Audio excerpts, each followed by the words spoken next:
আচ্ছা দেখো, এর আগের দিন আমরা অ্যাটমের স্ট্রাকচার এইসব আমরা একটু ডিসকাশন করেছিলাম। থমসনের অ্যাটমিক মডেল, তারপরে হচ্ছে এই যে কিভাবে গোল্ড ফয়েলের এক্সপেরিমেন্ট দিয়ে অ্যাটমের স্ট্রাকচারের একটা আইডিয়া পাওয়া গিয়েছিল। যে অ্যাটমের এই যা দেখেছো তো আগের দিনের ভিডিওটা? হ্যাঁ স্যার। ব্যাপারটা হচ্ছে যে অ্যাটমের ভিতরে অনেকটা জায়গায় ফাঁকা।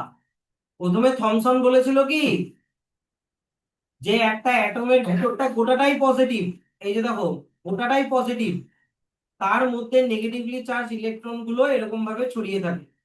মানে এটাকে বলেছিল ওয়াটারমেলন মডেল। যে ওয়াটারমেলনের যে লাল পার্টটা গোটাটাই পজিটিভ, আর ওয়াটারমেলনের যে ব্ল্যাক ব্ল্যাক সিড গুলো ওগুলো ছিল ইলেকট্রন। কিন্তু পরে এই যখন গোল্ড ফয়েল এক্সপেরিমেন্টটা যখন করা হলো, তখন দেখলো যে পজিটিভলি চার্জ আলফা পার্টিকেল একদম গোল্ড ফয়েলের মেমব্রেনকে পাস করে চলে যাচ্ছে। একটা সরাতে বললাম বাইরে না, ওই যে ওইটা এদিকে দেখো, গোল্ড ফয়েলের মেমব্রেনকে পুরো পাস করে চলে যাচ্ছে। তার মানে অ্যাটমের ভিতরে অনেকটা জায়গায় ফাঁকা, নাকি না? এরকম করে তোমার রাদারফোর্ড নিজের একটা অ্যাটমিক মডেল দিল, যেখানে অ্যাটমিক মডেলে বলা ছিল যে অ্যাটমের ভিতরের বেশিরভাগ জায়গাটাই ফাঁকা।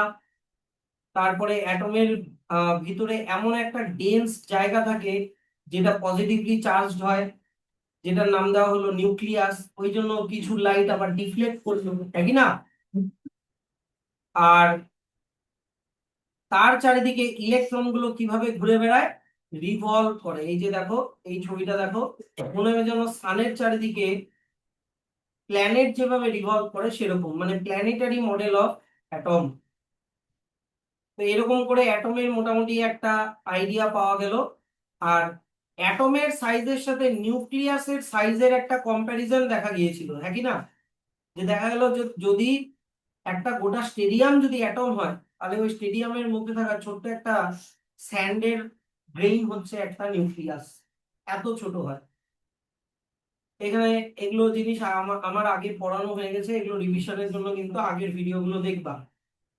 তাহলে আজকে আমরা দেখি হচ্ছে পজ এন্ড পন্ডারের, আমাকে বলো যে পজ এন্ড পন্ডারের 4 নাম্বার কোয়েশ্চেনটা হয়েছে কিনা বলো। যে what do you think would happen if alpha particles were replaced with negatively charged particles in Rutherford's gold foil experiment? এটা লেখা মনে হয়নি তো? আগে অ্যানসারটা লেখার আগে আগে বোঝো। রাদারফোর্ডের গোল্ড ফয়েল যখন এক্সপেরিমেন্টটা করা হচ্ছিল,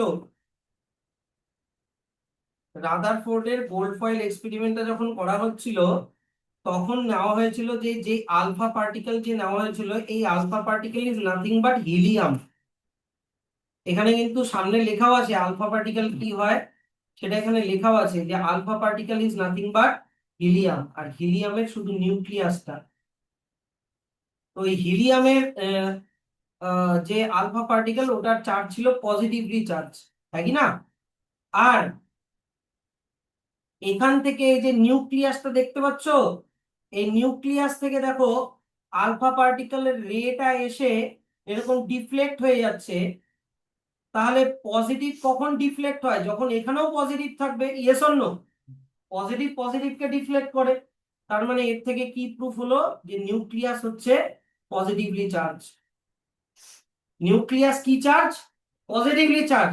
এবার তোমাকে সিনারিওটা চেঞ্জ করে দিল, তোমাকে বললো আলফা পার্টিকেল পজিটিভ না নিয়ে নেগেটিভ আলফা পার্টিকেল নিতে, আলফা পার্টিকেল গুলো নেগেটিভ নিতে। তাহলে পজিটিভের থেকে কি নেগেটিভ রিপালস হয় না অ্যাট্রাক্ট হয়? অ্যাট্রাক্ট হয়। তাহলে সমস্ত আলফা পার্টিকেলের রে গুলো গিয়ে নিউক্লিয়াসের গায়ে গিয়ে লেগে যেত, আর কোনো রে পাস হতে পারতো না। Yes or no? ক্লিয়ার তো? জিনিসটা বুঝতে পারছো তো? তাহলে এখানে অ্যান্সারটা কি লিখবা? যে ইফ মানে মানে ডাইরেক্ট অ্যান্সারটা লেখো, ইফ থেকে লেখার দরকার নেই, আগে শোনো। যে if alpha particles were replaced with negatively charge particles এটুকুনি আগে লিখে দাও, if alpha particles were replaced by negatively charge particles, এই চ্যাপ্টার কিন্তু ফেলে রেখো না, এটা কিন্তু অ্যাটমের চ্যাপ্টার। তারপরে অ্যান্সারটা এখান থেকে লিখবা, then negatively charged alpha particles would attach with positively charged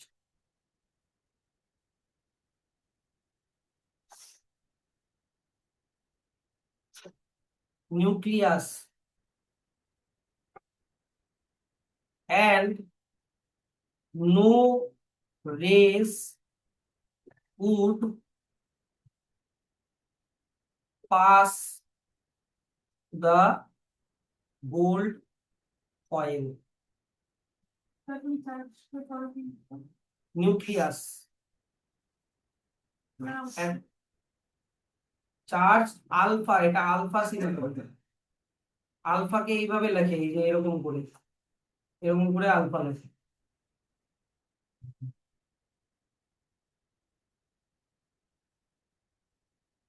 হলো তো?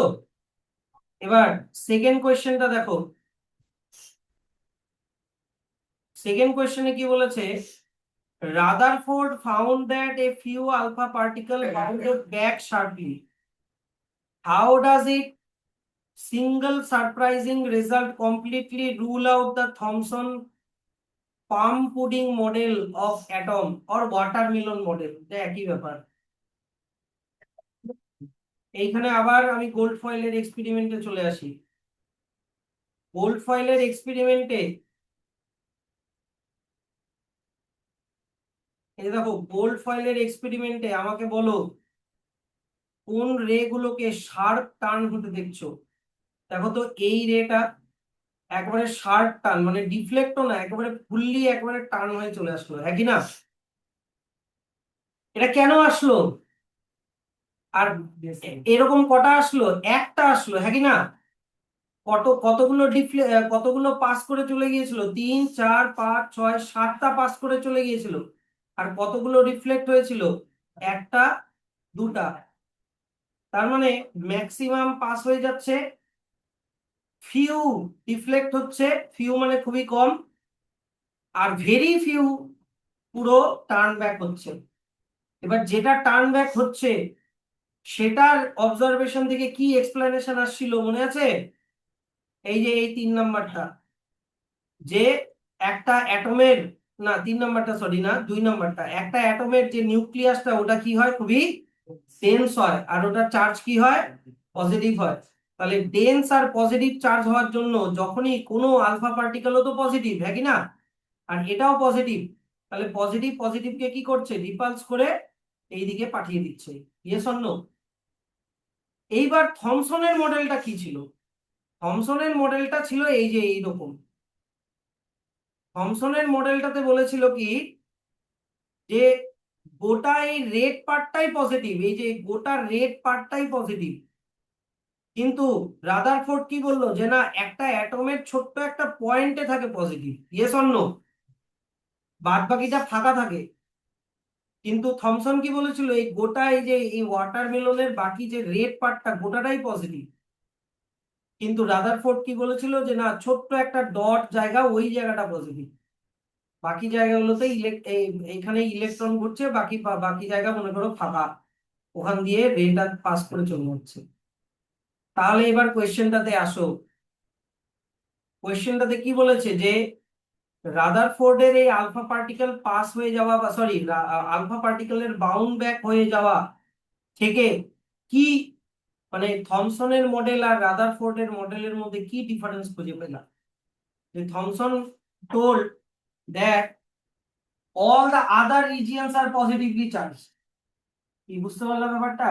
যে একটা অ্যাটমের ইলেকট্রন বাদ দিয়ে বাকি গোটা লাল পার্টটাই পজিটিভলি চার্জ ছিল, কিন্তু রিয়ালিটিতে কি তাই? পজিটিভলি চার্জ কি গোটাটাতেই থাকে, নাকি ছোট্ট একটা ডটের মধ্যে থাকে, যেটার নাম নিউক্লিয়াস? তাহলে এটাই তোমাকে লিখতে হবে অ্যান্সার, যে ফ্রম দিস এক্সপেরিমেন্ট, লিখে দাও ফটাফট, ফ্রম দিস এক্সপেরিমেন্ট। ওটা আমি লিখছি না, ফ্রম দিস এক্সপেরিমেন্ট আমি লিখবো না।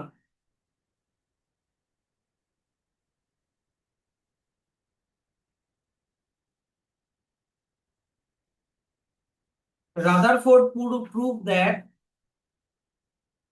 Rutherford proved that dense positively charged region bracket nucleus is present only as a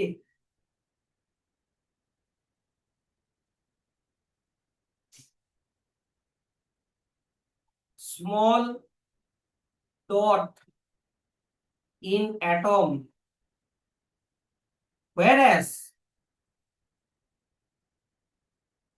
Thomson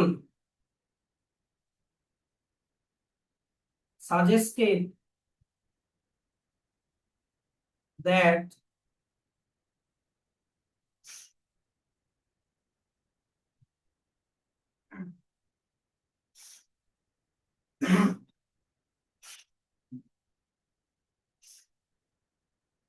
ex, ex, except electron,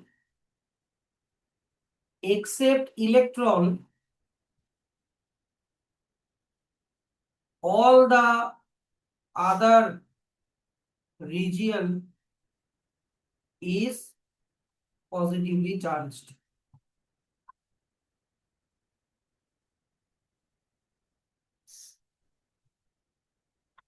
তাহলে এটাই হচ্ছে রাদারফোর্ড আর থমসনের মডেলের ডিফারেন্স, যেটা ওই এক্সপেরিমেন্ট থেকে প্রুফ হলো। 6 নাম্বার কোয়েশ্চেনটা করার দরকার নাই। If you could ask Rutherford one question about his work, what would be it be, যা জিজ্ঞাসা করবা করবা। হ্যাঁ, এটা হয়েছে তো লেখা?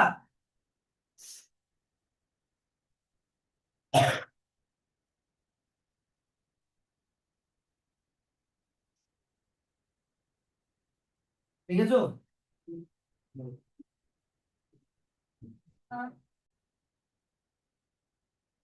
এবার চলে আসো হচ্ছে লিমিটেশনস অফ রাদারফোর্ডস মডেল। রাদারফোর্ডের মডেল এ কি বলা হয়েছিল, ওর লিমিটেশনে যাওয়ার আগে আগে এগুলা জানতে হবে রে ভাই। আগে এগুলা মনে আছে কিনা বলো, খালি আমি পড়ায় দিচ্ছি আর বাড়িতে যাই এগুলা না দেখলা পরের দিনের ক্লাসে আর কি বুঝবা। রাদারফোর্ড বলেছিল যে একটা অ্যাটমের ভিতরটা বেশিরভাগই ফাঁকা, আর নিউক্লিয়াসটা হচ্ছে শুধুমাত্র ডেন্স, যেটা কিনা পজিটিভলি চার্জ, আর ইলেকট্রন গুলো ওর চারিদিকে কি করছে, রিভলভ করছে, হ্যাঁ কি না? কিন্তু এর মধ্যে বিশাল বড় একটা কোয়েশ্চেন মার্ক আছে। কি কোয়েশ্চেন মার্ক? আমাকে বলো, নিউক্লিয়াসটার চার্জ কি? পজিটিভ, হ্যাঁ কি না? এবার আমাকে বলো ইলেকট্রনের চার্জ কি? নেগেটিভ। তাহলে স্যার এই নেগেটিভলি চার্জ পার্টিকেলটা পজিটিভের দিকে কেন চলে আসছে না? নেগেটিভ তো পজিটিভকে অ্যাট্রাক্ট করে, তাহলে নেগেটিভলি চার্জ পার্টিকেল কেন পজিটিভের মধ্যে এসে লেগে যাচ্ছে না? এই কোশ্চেনটার অ্যান্সার রাদারফোর্ড দিতে পারেনি। মোরওভার মোরওভার আরো একটা জিনিস তোমাকে আমি বলাই, দেখো এটা তো আর রেকর্ডিং এ তো আর এটা আসবে না, এটা এইভাবেই দেখো। মনে করো আমার হাতটা মনে করো হচ্ছে নিউক্লিয়াস, আমার হাতটা মনে করো নিউক্লিয়াস, আর এই পেনের ক্যাপটা মনে করো ইলেকট্রন, ঠিক আছে? এবার ইলেকট্রন রিভলভ করছে তো, এবার যদি আমি ছেড়ে দিই তাহলে কি হচ্ছে, ইলেকট্রনটা প্রোটনের মানে নিউক্লিয়াসের গায়ে এসে লেগে যাচ্ছে। তাহলে যখন আমি কোনো একটা জিনিসের মধ্যে মুভ করা মানে কি, কাইনেটিক এনার্জি। তাহলে কাইনেটিক এনার্জি আমি একবার দিলাম, দিয়ে ছেড়ে দিলাম, তাহলে কাইনেটিক এনার্জিটা কি থাকবে না, ওটা ধীরে ধীরে কি কমতে কমতে কমতে কমতে স্টপ হয়ে যাবে, হ্যাঁ কি না? তো এইটাও একটা কোয়েশ্চেন যে ইলেকট্রন যদি ঘুরতে থাকে, ব্যাপারটা হচ্ছে যে এই যে ধরে নাও এটা একটা ইলেকট্রন, ইলেকট্রনটা যদি নিউক্লিয়াসের চারিদিকে এরকম করে ঘুরতে থাকে, তাহলে ধীরে ধীরে ওর মধ্যেও কাইনেটিক এনার্জি কমতে থাকবে, ইয়েস অর নো? তাহলে যদি কাইনেটিক, সরি উল্টা দিকে করলাম, ইলেকট্রনও এরকম করে ঘুরছে, এইদিকে ঘুরছে, তাহলে ঘুরতে ঘুরতে ওই যে এটাকে মনে করো যে পেনের ক্যাপটা, আর এটাকে মনে করো আমার হাতটা, তাহলে তো হিসাব মতো এই ইলেকট্রনটা ঘুরতে ঘুরতে কাইনেটিক এনার্জি লুজ করতে করতে করতে করতে এরকম একটা স্পাইরাল পাথ নিয়ে নিউক্লিয়াসের উপরে পড়ে যাওয়ার কথা। দুটা কারণ বললাম কিন্তু, যেটা রাদারফোর্ড এক্সপ্লেন করতে পারেনি, যে এক তো ইলেকট্রন হচ্ছে নেগেটিভলি চার্জ, আর নিউক্লিয়াস কি পজিটিভলি চার্জ, তো নেগেটিভটা পজিটিভের গায়ে এসে লেগে যাচ্ছে না কেন? এক।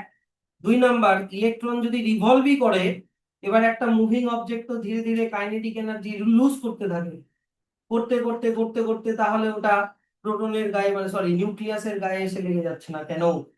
তাহলে এটা হচ্ছে রাদারফোর্ডের মডেলের লিমিটেশন আর ড্রব্যাক। রাদারফোর্ড এটা এক্সপ্লেন করতে পারেনি, সেটা রিজনটা আমরা একটু পরে দেখে নিচ্ছি। তোমরা প্রথমে ড্রব্যাকটা এখান থেকে মার্ক করো, এই যে এখান থেকে, যে এখানে মেন লাইনটা দেখো, as you have learned in chapter 4, যেখানে তুমি মোশন পড়েছো, হ্যাঁ কি না? তো দেখা যাচ্ছে কি যে যদি কোনো একটা অবজেক্ট ডাইরেকশন চেঞ্জ করে, কনস্ট্যান্টলি চেঞ্জিং ডাইরেকশন, মনে আছে? তাহলে ও কিসের মধ্যে দিয়ে যাচ্ছে বলো তো? অ্যাক্সিলারেটিং এ আছে, অ্যাক্সিলারেশনে আছে। এবার অ্যাক্সিলারেশনে থাকলে কি হবে? তোমার লুজিং এনার্জি, ধীরে ধীরে এনার্জি ছাড়তে থাকবে, eventually it will fall into the positively charge nucleus, তাই কি না? আর যদি নিউক্লিয়াসে এসে পড়তো, তাহলে গোটা অ্যাটমের স্ট্রাকচারটাই কি হয়ে যেত, লেখা আছে কোল্যাপস হয়ে যেত। কিন্তু তা তো হচ্ছে না, কেন হচ্ছে না সেই ব্যাপারটাও এখানে এবার ভাবতে হবে। তাহলে এটা হচ্ছে এখান থেকে এত অবধি একটা ব্র্যাকেট করে দাও, এটা হচ্ছে রাদারফোর্ডের মডেলের ড্রব্যাক। তাহলে এবার চলে আসি যে ড্রব্যাকটা তাহলে কিভাবে হলো, ওটা আপনাদের পরে আসি। এবার তোমরা চলে আসো ডিসকভারি অফ প্রোটন। রাদারফোর্ড বলল যে নিউক্লিয়াসের চার্জ কি বলতো, পজিটিভ। তার মানে নিশ্চয়ই নিউক্লিয়াসের মধ্যে একটা পজিটিভলি চার্জ পার্টিকেল আছে, যার নাম কি দিয়ে দিল বলতো, প্রোটন। এবার প্রোটন দেখা গেছে কি ইলেকট্রনের থেকে অনেক বেশি ভারী হয়, ঠিক আছে? ইলেকট্রনের থেকে অনেক বেশি ভারী হয়। আর কিন্তু প্রোটনের চার্জ আর ইলেকট্রনের চার্জ ইকুয়াল হয়, কিন্তু অপোজিট হয়, এটা বুঝতে হবে। মনে করো আমি যদি মাস ইলেকট্রনের মাস যদি আমি বলি, মনে করো 9 গ্রাম, কথার কথা, প্রোটনের চার্জ হবে মনে করো 1 কিলো বা তারও বেশি, 10 কিলো। সেখানে ইলেকট্রনের চার্জ যদি -1 হয়, প্রোটনের চার্জ হবে 1ই, কিন্তু তার অপোজিট মানে নেগেটিভের অপোজিট কি, পজিটিভ। এটা হচ্ছে রাদারফোর্ড এখান থেকে প্রোটনের কনসেপ্টটা দিল। এইটুকুনি পারবা কিনা বলো, কি জানতো? আচ্ছা,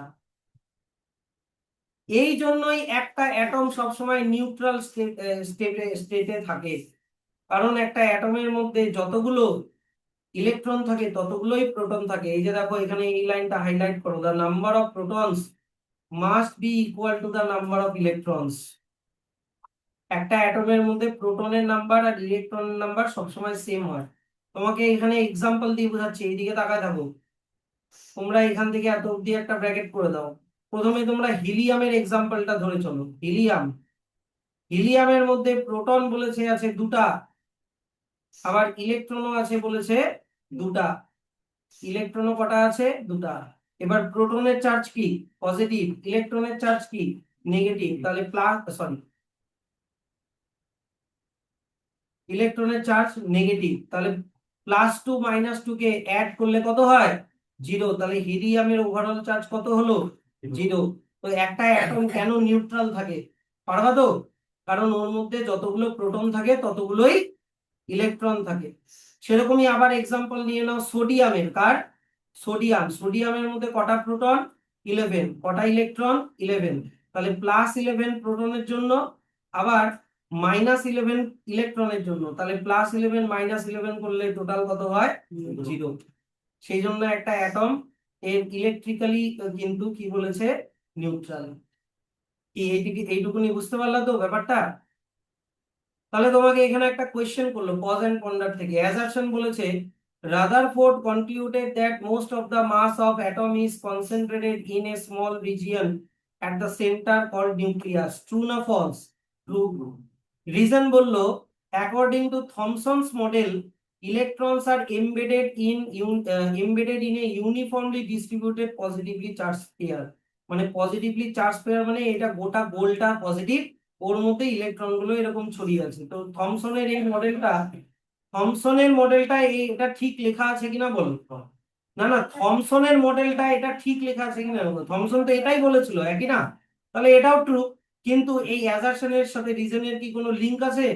তাহলে কোন অপশনটা হলো 2 number. Both assertion and reason are true, but reason is not the correct explanation of assertion. Still problem থাকলে বলো কিন্তু। আজকে এই দিকেই সবাই তাকায় থাকবা, এখানে কোনো গল্প নাই। তো এবার এই যে ড্রব্যাকটা নিয়ে এবার কথা বলি। যে রাদারফোর্ড বলল যে ভিতরে positive charge, electron negatively charge, আর ইলেকট্রনটা এর চারিদিকে এইভাবে ঘুরছে। তো 1 নম্বর তো নেগেটিভ কেন পজিটিভে এসে লেগে যাচ্ছে না? আর 2 নম্বর হচ্ছে ঘুরতে ঘুরতে ঘুরতে ঘুরতে কেন এর গায়ে এসে পড়ে যাচ্ছে না? তখন ওরই স্টুডেন্ট, রাদারফোর্ডেরই স্টুডেন্ট বোর নিয়ে আসলো নিজের অ্যাটমিক মডেল। বোর বলল কি, এইদিকে তাকাও, বোর বলল কি যে ঠিক আছে স্যার, আপনি বললেন যে ভিতরে যে নিউক্লিয়াসটা থাকে নিউক্লিয়াসটা পজিটিভলি চার্জ, ঠিক। এবার বাইরে যে ইলেকট্রন আছে ইলেকট্রন গুলো নেগেটিভলি চার্জ, কিন্তু ইলেকট্রন গুলো যেই অরবিটে থাকে এই অরবিট গুলো নর্মাল অরবিট না। এই অরবিট গুলো হচ্ছে এনার্জি শেল। এই অরবিট গুলো কি বললাম? Energy shell. তার মানে এই অরবিট গুলোর মধ্যে এনার্জি আছে। তুমি ইমাজিন করো, 3D ভাবে ইমাজিন করো, ভাবো এটা একটা বল যেটা নিউক্লিয়াস। এই বলের চারিদিকে আর একটা বল আছে, বল কিন্তু বল মানে এটা সার্কেল ভাবো না, বল ভাবো। একটা বল, বলের বাইরে আর একটা বল, তার বাইরে আর একটা বল। কি বুঝতে পারছো? তো ভিতরের একদম সেন্টার মোস্ট বলটা হচ্ছে তোমার নিউক্লিয়াস, যেটা পজিটিভলি চার্জ। ওর বাইরের বলটা একটা শেল, এনার্জি শেল। তার বাইরের বলটা আর একটা এনার্জি শেল। ওই শেলের মধ্যে ইলেকট্রন আছে। তাহলে এবার দেখো, ইলেকট্রন যখন ঘুরবে তখন এনার্জি এনার্জি মাইনাস হওয়ার কথা। Yes or no? Kinetic energy lose করার কথা, কিন্তু কখনোই লুজ করে না। কারণ এই এনার্জি শেল থেকে ও আবার এনার্জি গেইন করে। কি বুঝতে পারলাম ব্যাপারটা? ও আবার কি বললাম, এনার্জি শেল থেকে আবার এনার্জিটা গেইন করে। সেই জন্য কখনোই ওর মধ্যে এনার্জি লুজ হয় না। এবার এনার্জি লুজ না হলে কি ও কি আর এরকম করে এসে এখানে পড়বে? না। ও কি করবে? কনস্ট্যান্ট এই ফিক্সড অরবিটেই ঘুরতে থাকবে। আচ্ছা স্যার, এর বাইরে যদি আর একটা এনার্জি শেল বানাই আর ওখানে যদি আর একটা ইলেকট্রন দিই, এই এনার্জি শেলের এনার্জি ভিতরের এনার্জি শেলের এনার্জির থেকে অনেক আলাদা। ভিতরে যদি এইখানে এই শেলে যদি 1 এনার্জি থাকে, তাহলে এই শেলে আছে 3 এনার্জি, মানে অনেক বেশি। কারণ এবার তার মানে এইখান থেকে আবার ইলেকট্রন এই এনার্জি নিয়ে ইলেকট্রনটা কন্টিনিউয়াসলি এই অরবিটেই ঘুরতে থাকবে। কি এইটুকুনি বুঝতে পারলা কিনা বলো? তো কখনোই এখানে ইলেকট্রন ঘোরার সময় এনার্জিটা লুজ করে না, উল্টা এনার্জি গেইন করে। কোথা থেকে গেইন করে বললাম? এনার্জি শেল থেকে গেইন করে। এনার্জি এক একটা ইলেকট্রন যে ঘুরছে ওগুলা অরবিট না, ওগুলা পরে 3D মডেল চলে আসলো, ওগুলোকে বলা হলো শেল। বলের বাইরে বল।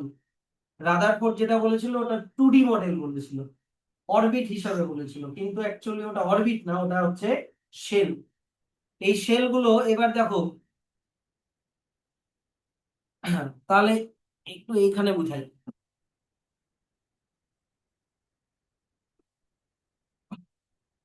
তো মনে করো এটা হচ্ছে একটা নিউক্লিয়াস, যেটা যেটা কিনা পজিটিভলি চার্জ। এটা মনে করো একটা শেল। এই শেলটার নাম দিল বোর, নাম দিল, এটার নাম দিল কে। তারপরে এর পরের শেলটার নাম দিল এল। তারপরের শেলটার নাম দিল এম এরকম করে শেলগুলোর নাম দিল। এবার বললো কি যে কে শেলে যদি 1 এনার্জি থাকে, এল শেলে 3 এনার্জি, এম শেলে 6 এনার্জি, মানে যত শেল আউটের দিকে যাবে, বাইরের দিকে যত যাওয়া এনার্জি, শেলের মধ্যে এনার্জির কোয়ান্টিটি তত বাড়তে থাকবে। এইটুকুনি ক্লিয়ার? এগুলা কিন্তু থিওরি, এগুলো কিন্তু সব মনে রাখতে হবে ভালো করে। এবার কোয়েশ্চেনটা হচ্ছে যে স্যার ও কে থেকে কেন শুরু করলো, এ থেকে কেন শুরু করলো না? কারণ বোর ভাবলো কি হয়তো ইন ফিউচারে কে এর আগেও কোনো শেল আবিষ্কার হতে পারে, সেই জন্য ও একটু স্পেস রেখে দিল। হ্যাঁ, যদি ইন ফিউচারে কেউ অন্য কোনো সায়েন্টিস্ট আরো কোনো এক্সপেরিমেন্ট করে দেখা হলো আরো ভিতরে আরো সেল আছে, তার জন্য ও এ থেকে শুরু না করে কে থেকে শুরু করেছিল। যদিও বা এখনো পর্যন্ত কে এর ভিতরে আর এখনো পর্যন্ত কোনো সেল আবিষ্কার হয়নি, তাই এখনো কেই চলছে, ইনারমোস্ট সেল। কি বুঝতে পারলাম ব্যাপারটা? এবার প্রত্যেকটা সেলের ইলেকট্রন হোল্ড করার ক্যাপাসিটি ডিফারেন্ট ডিফারেন্ট। কে সেলে ম্যাক্সিমাম ইলেকট্রন থাকতে পারে 2টা, এল সেলে ম্যাক্সিমাম ইলেকট্রন থাকতে পারে 8টা, এম সেলে ম্যাক্সিমাম ইলেকট্রন থাকতে পারে 18টা। এবার স্যার এই নাম্বারগুলো কোথা থেকে আসলো? এই নাম্বারগুলো র্যান্ডম না, এই নাম্বারগুলো বের করার ফর্মুলা হচ্ছে 2n²। এখানে এন হচ্ছে শেলের নাম্বার, কে কত নাম্বার শেল? 1 নাম্বার। এল কত নাম্বার শেল? 2 নাম্বার। এম কত নাম্বার শেল? 3 নাম্বার। আর একবার বলছি, এন এর ভ্যালু হচ্ছে শেলের নাম্বার বললাম, এন এর ভ্যালু কি বললাম? শেলের নাম্বার। তো তুমি যদি এই ফর্মুলাতে এন এর ভ্যালু পুট করো, ধরে নাও কে, কে শেলে কটা ইলেকট্রন থাকবে তুমি যদি বের করতে চাও, তাহলে 2 ইন্টু কে এর শেল নাম্বার কত? 1, তাহলে 1²। বুঝলা? তাহলে 1 এর স্কয়ার করলে কত হয়? 1। 1 ইন্টু 2 করলে কত হয়? 2। তার মানে কে শেলে ম্যাক্সিমাম 2টা ইলেকট্রন হোল্ড করতে পারবে। এল, এল এর মধ্যে কতগুলো ইলেকট্রন থাকতে পারবে? তাহলে 2 মাল্টিপ্লাই এল কত নাম্বার শেল? 2, তাহলে কত স্কয়ার লিখবো? 2²। তাহলে 2² কত হয়? 4। 4 ইন্টু 2 করলে কত হয়? 8। আচ্ছা, এবার এম, এম এর মধ্যে কতগুলো ইলেকট্রন থাকবে যদি বের করতে চাও, তাহলে 2 মাল্টিপ্লাই এম কত নাম্বার শেল? 3, তাহলে 3²। 3² কত হয়? 9।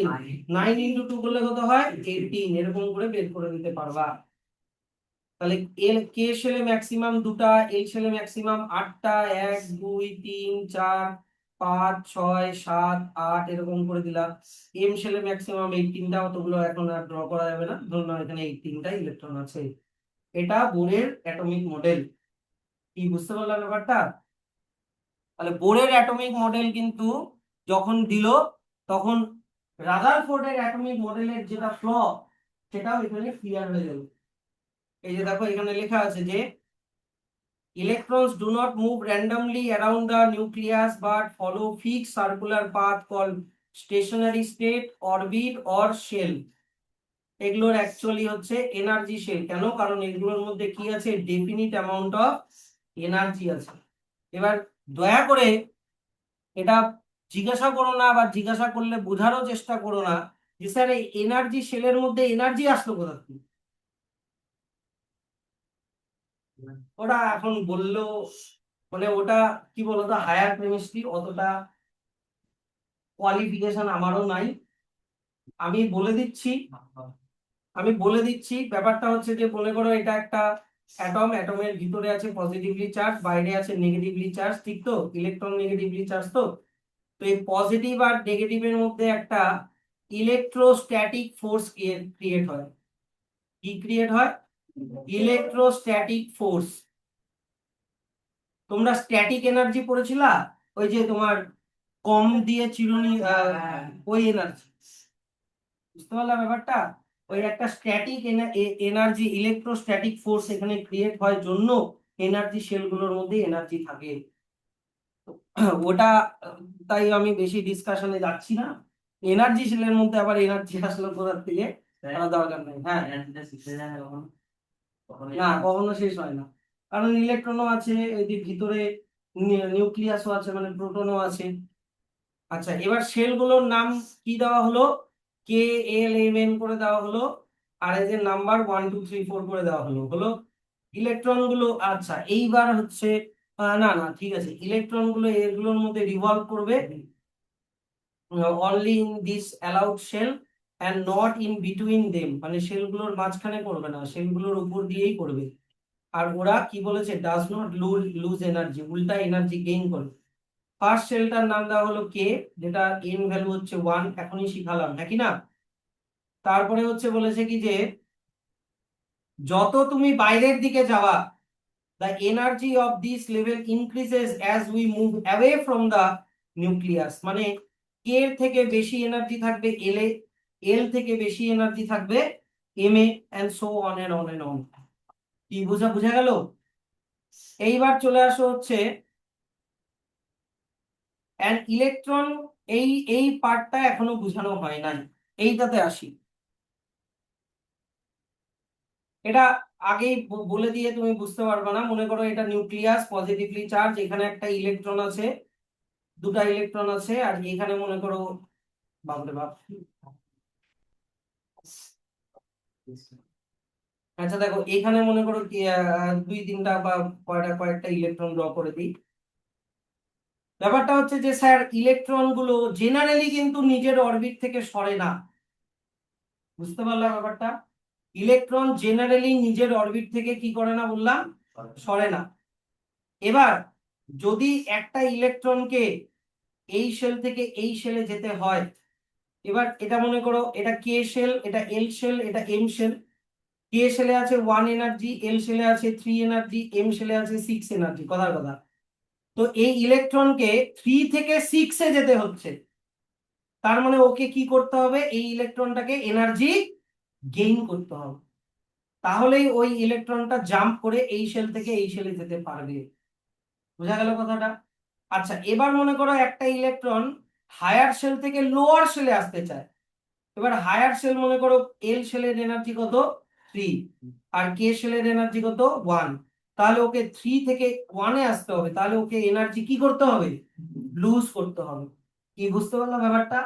তো ইলেকট্রন জেনারেলি জাম্প করে না, যদি জাম্প করতে চায় তাহলে আইদার ওকে হায়ার শেলে যেতে গেলে এনার্জি গেইন করতে হবে, আর লোয়ার শেলে আসতে হলে এনার্জি লুজ করতে হবে। এটাই দেখো এখানে লেখা আছে যে an electron can move to another shell by absorbing or releasing fixed amount of energy equal to the difference between the energies of the two level, মানে দুটো লেভেলের মাঝখানে এনার্জির যা গ্যাপ সেটা ওকে গেইন করতে হবে অথবা ছেড়ে দিতে হবে, তাহলেই ও shell shell to shell jump করতে পারবে। আর এইটা বুঝিয়ে দিয়েছি যে এক একটা সেলের মধ্যে কি থাকে, সার্টেন নাম্বার অফ ইলেকট্রনই স্টোর করতে পারে, সেটার ফর্মুলাও আমি শিখিয়ে দিলাম। নীল বোর সম্পর্কে কিন্তু পড়ে রেখো ব্যাপারটা, হ্যাঁ। ও কত সালে নোবেল প্রাইজ পেয়েছিল, 1922 তে নোবেল প্রাইজ পেয়েছিল। আর নীল বোর কিন্তু ও মনে হয় রাদারফোর্ডেরই, মনে হয় কি লেখাই আছে, রাদারফোর্ডেরই স্টুডেন্ট ছিল, হ্যাঁ। আচ্ছা এবার এখান থেকে কি কোয়েশ্চেন আসবে, হয়ে গেল, এটা হয়ে গেল।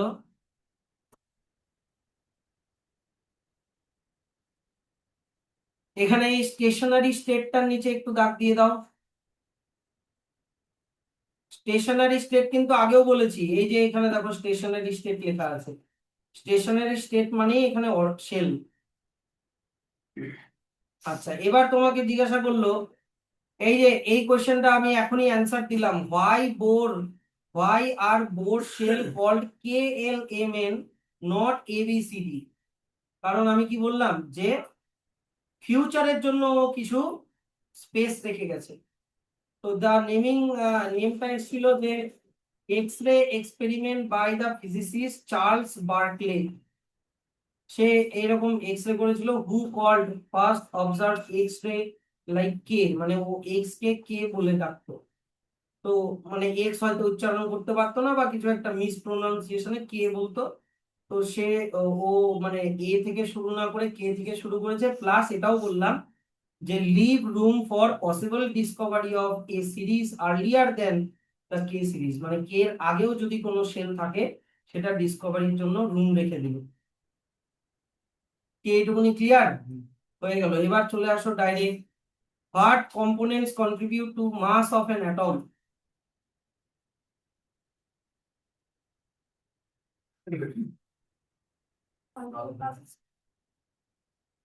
হোয়াট এইটাতে যাওয়ার আসে এখানে একটা কোয়েশ্চেন আছে, what if an atom had no empty space, how would this have affected the size of various objects? আমরা রাদারফোর্ডের মডেল থেকে এটা শিখেছি যে একটা অ্যাটম যত বড় হয় তার থেকে অনেক ছোট হয় ওর নিউক্লিয়াস। Yes or no? তার মানে ওর মধ্যে অনেক এমটি স্পেস আছে, তাই না? কোয়েশ্চেনটা এবার বলেছে যে এই এমটি স্পেসটা যদি না থাকে, মানে প্রোটন, নিউট্রন, ইলেকট্রন সব যদি একে গায়ে গায়ে লেগে থাকতো তাহলে কি হতো? তাহলে একটা হিউম্যানের সাইজ একটা সেলের মতো হয়ে যেত, কারণ তোমার বডির সব অ্যাটম গুলো ছোট হয়ে যাচ্ছে। তো একটা অ্যাটম নিউক্লিয়াসের কম্প্যারিজনে একটা অ্যাটম কতটা বড়, কত ছিল দেখো তো, মেজার ইয়েটা আগের দিন পড়ালাম তো, একটা নিউক্লিয়াসের কম্প্যারিজনে একটা অ্যাটম কত টাইমস বড় হয়?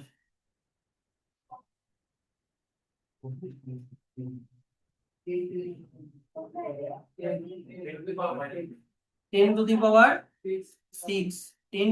10⁻⁶ টাইমস বড় হয়। দেখে নিয়ে বলো, যেটা ঠিক সেটা বলো।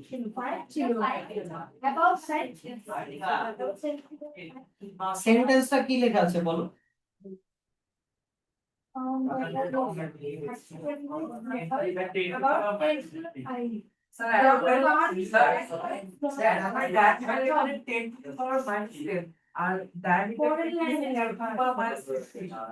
তাহলে 10⁵ টাইমস হচ্ছে, 10 থেকে 5 মাইনাস করলে 5 হয়, ঠিকই আছে। আচ্ছা এইবার এইদিকে তাকাও, আমার এইদিকে দেখো, যে যদি নিউক্লিয়াসের সাইজ মনে করো 1 হয়, তাহলে অ্যাটমের সাইজ 10⁵, মানে 1 এর পিছনে 5টা জিরো লাগালে মানে 1 লাখ হচ্ছে না, 1 লাখ টাইমস বড় হয়। তাহলে ইমাজিন করো একটা হিউম্যান, তার বডিতে যত অ্যাটম আছে সবগুলো যদি 1 লাখ টাইম ছোট হয়ে যায়, তাহলে তোমার বডির সাইজটাও 1 লাখ টাইম ছোট হয়ে যাবে। তার মানে একটা হিউম্যানের বডি একটা সেলের মানে সাইজের সমান হয়ে যাবে। ওটা আর্থের সাইজ কিসের সমান হয়ে যাবে? একটা কি বলবো, মার্বেলের সাইজ হয়ে যাবে। যদি তাই হতো, অ্যাটমের ভিতরে যদি কোনো এমটি স্পেস না থাকতো, তাহলে অ্যাটমের সাইজও ছোট হয়ে যেত, ইয়েস অর নো? অ্যাটমের সাইজ হয়ে গেল, সাইজ ছোট হয়ে গেলে অবজেক্টেরও সাইজ ছোট হয়ে যেত। আমার কথাটা ধরতে পারলা কি ব্যাপারটা? তো এটার অ্যান্সার কি হয়ে যাবে, যে an atom had no empty base, how would these have affect the size of various objects? Statue of লিবার্টির সাইজ একটা মনে করো চালের দানার মতো হয়ে যেত, বা তার থেকেও ছোট হয়ে যেত। এটার অ্যান্সারটা লিখে রাখো যে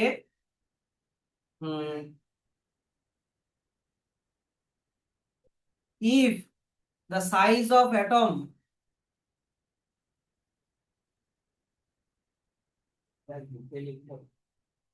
যা ইচ্ছা, if the size of atom is reduced to the size of nucleus,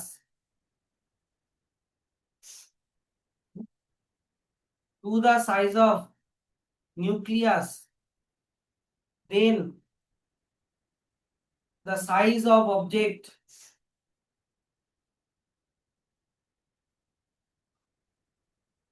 would also be reduced 10⁵ times, as an atom is 10⁵ times larger than its nucleus.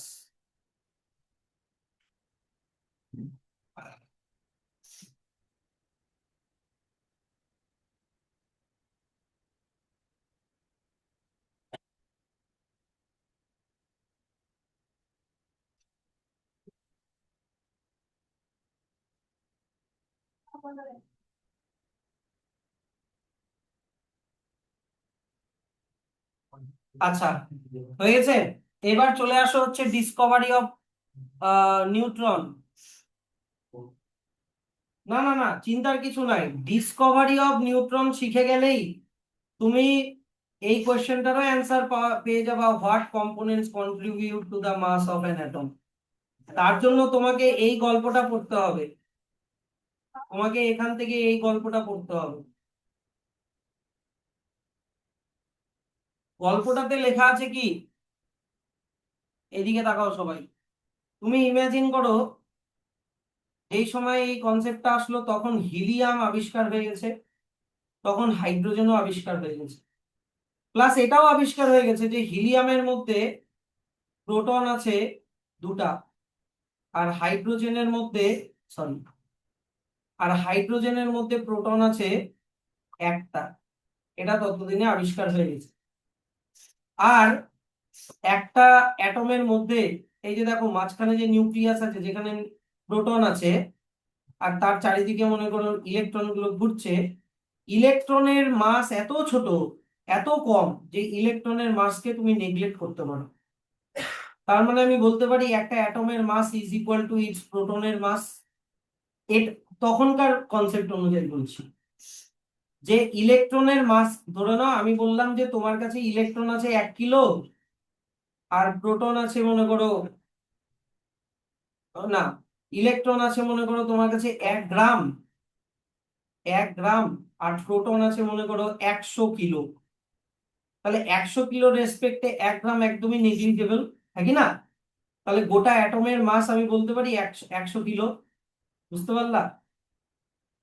তাহলে আমি যদি ধরে নিই হিলিয়ামের মধ্যে প্রোটন দুইটা, তার মানে হিলিয়ামের ওজন মনে করো 2 কেজি, আর হাইড্রোজেনের মধ্যে প্রোটন একটা, তার মানে হাইড্রোজেনের ওজন 1 কেজি। তাহলে হিলিয়াম হাইড্রোজেনের থেকে কত টাইমস ভারী হলো? কত টাইমস ভারী হলো? 2 কেজির থেকে 1 কেজি, মানে কত টাইমস ভারী হলো? 2 টাইমস ভারী হলো। কিন্তু সায়েন্টিস্টরা দেখলো কি, হিলিয়াম হাইড্রোজেনের থেকে 2 টাইমস না 4 টাইমস ভারী। তাহলে এক্সট্রা আরো 2 কেজি কোথার থেকে আসলো স্যার? এক্সট্রা আরো 2 কেজি কোথার থেকে আসলো? তখন সায়েন্টিস্টরা বললো তার মানে প্রোটন বাদ দিয়েও আরো একটা জিনিস আছে যেটার নাম নিউট্রন, যার মাস প্রোটনের মাসের সমান, কিন্তু যার চার্জ, প্রোটনের চার্জ পজিটিভ, কিন্তু যার কোনো চার্জ নাই। কথাটা বুঝতে পারলা? হিসাবটা ধরতে পারলা নাকি আরেকবার রিপিট করব? আরেকবার রিপিট করব? মন দিয়ে শুনছো কি সুদীপ, নাকি আরেকবার বলবো? বুঝছো? জোর করে বোঝার চেষ্টা করো না, ধীরে ধীরে বোঝার চেষ্টা করো। তুমি হিলিয়ামের হিলিয়ামের ওজন বললো 2 কেজি, কেন? কারণ হিলিয়ামের মধ্যে দুটা প্রোটন। হাইড্রোজেনের ওজন বললে 1 কেজি, কারণ হাইড্রোজেনের মধ্যে একটা প্রোটন। তাহলে হিলিয়ামের হাইড্রোজেনের থেকে হিলিয়াম কত টাইমস ভারী হওয়ার কথা? 2 টাইমস। কিন্তু দেখা যাচ্ছে কি হাইড্রোজেনের থেকে হিলিয়াম 4 টাইমস ভারী।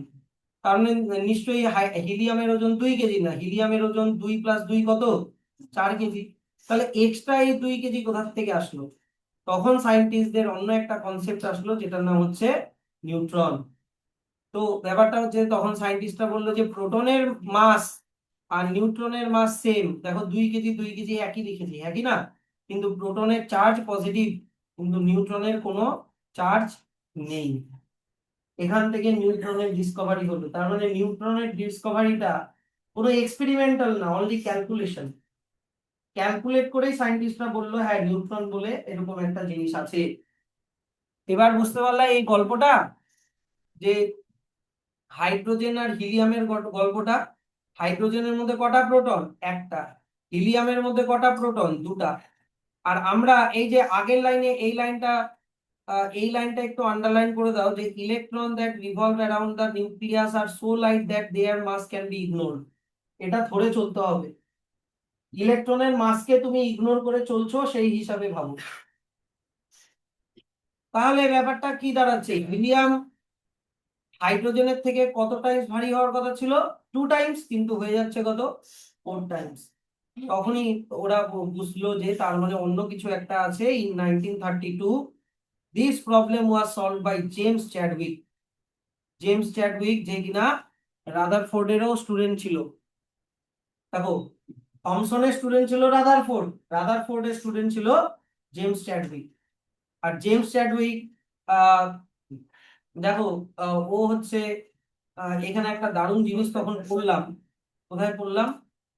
জেমস চ্যাডউইকই কিন্তু নিউট্রন আবিষ্কার পরেই এই যে দেখো নিউক্লিয়ার অ্যাটমিক বম্ব আর অ্যাটমিক এনার্জির মিস্ট্রিটা ডিসকভার হলো। This break to explain atomic mass হেন তেন, যাই হোক, যে research scientist to probe nuclear secrets and spark the a chain discoveries in understanding and harnessing and atomic energy।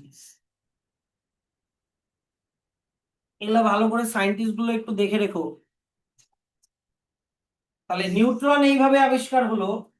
তো নিউট্রনের সিম্বল এ স্মল এন দিয়ে ডিনোট করা হয় এখান থেকে এত অব্দি। স্যার নিউট্রন কি তাহলে সব অ্যাটমের মধ্যেই থাকে? এইদিকে দেখো, হাইড্রোজেন বাদ দিয়ে নিউট্রন সব অ্যাটমে থাকে এক্সেপ্ট হাইড্রোজেন। এই যে দেখো লেখা আছে, the neutrons are found in nucleus of all atoms except hydrogen.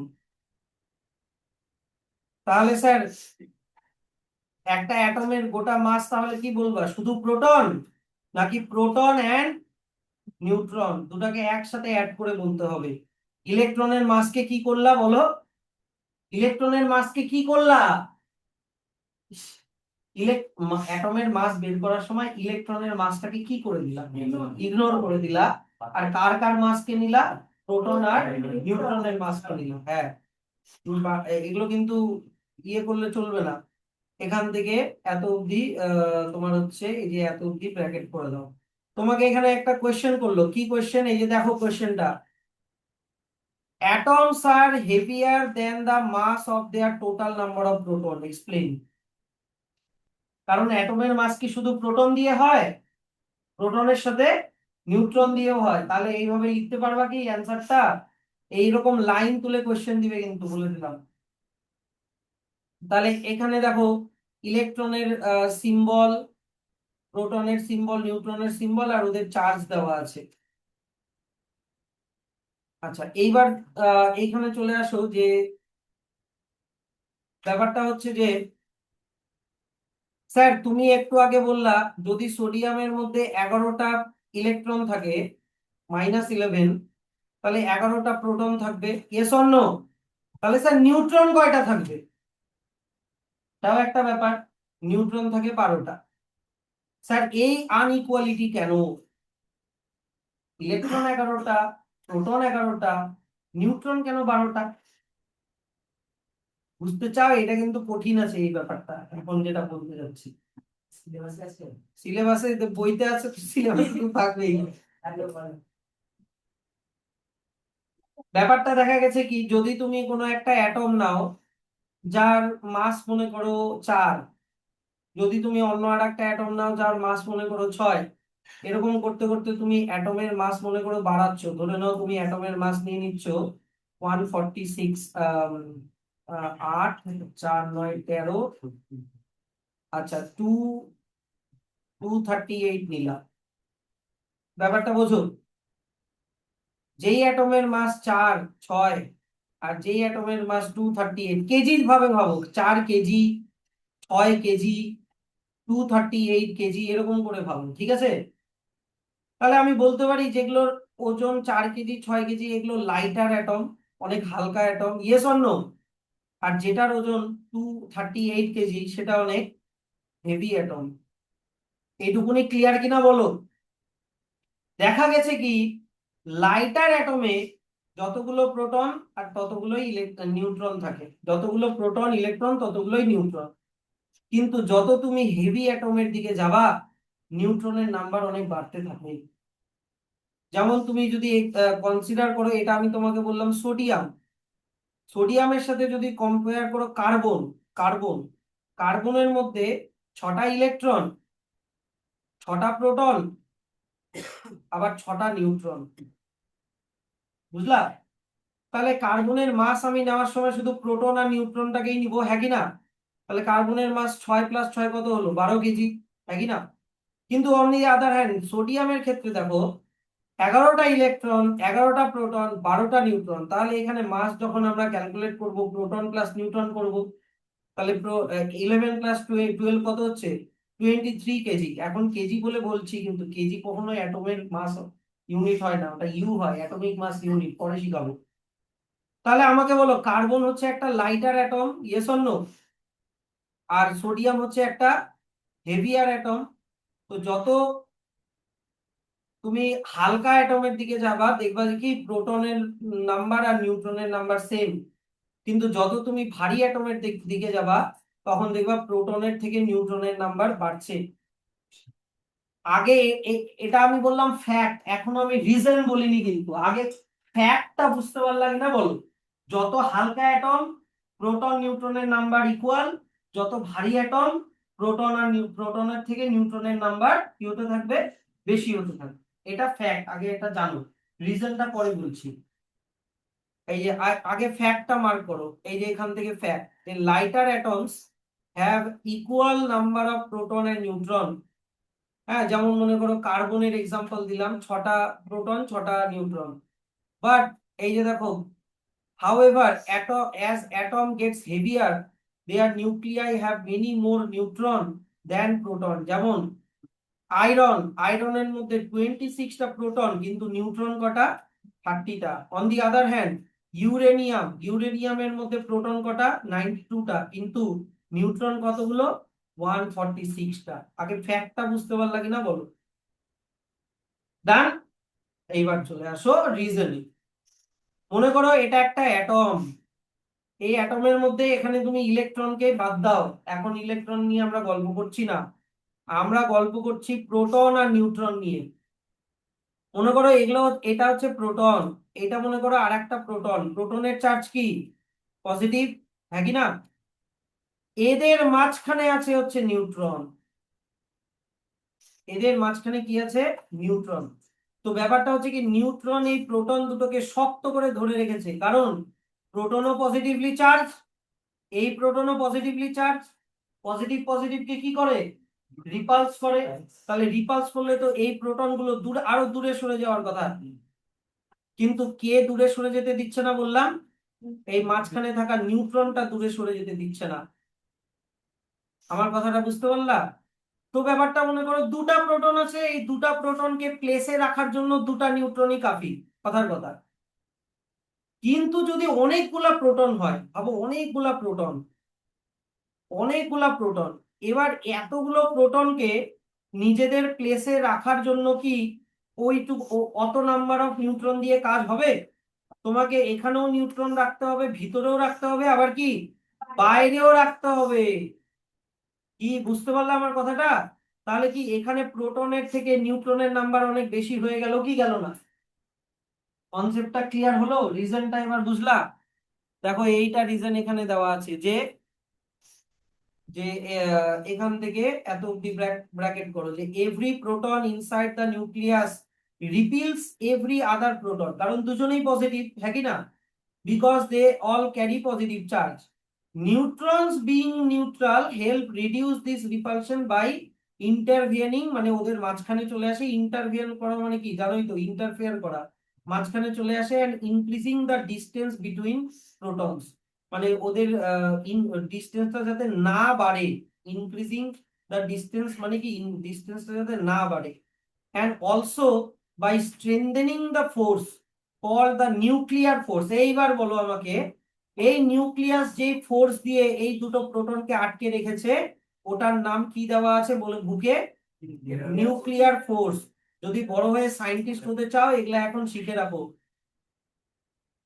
শিখাচ্ছি, একটা দারুণ জিনিস শিখাবো। তো এই নিউক্লিয়ার ফোর্স কি লেখা আছে? Binds all the particles together, so heavier atoms need many more neutrons to hold everything in the nucleus tightly bound। Clear এইটুকুনি? আচ্ছা, এবার কে কে সায়েন্টিস্ট হতে চাও? কেউ না? তাও গুড গুড।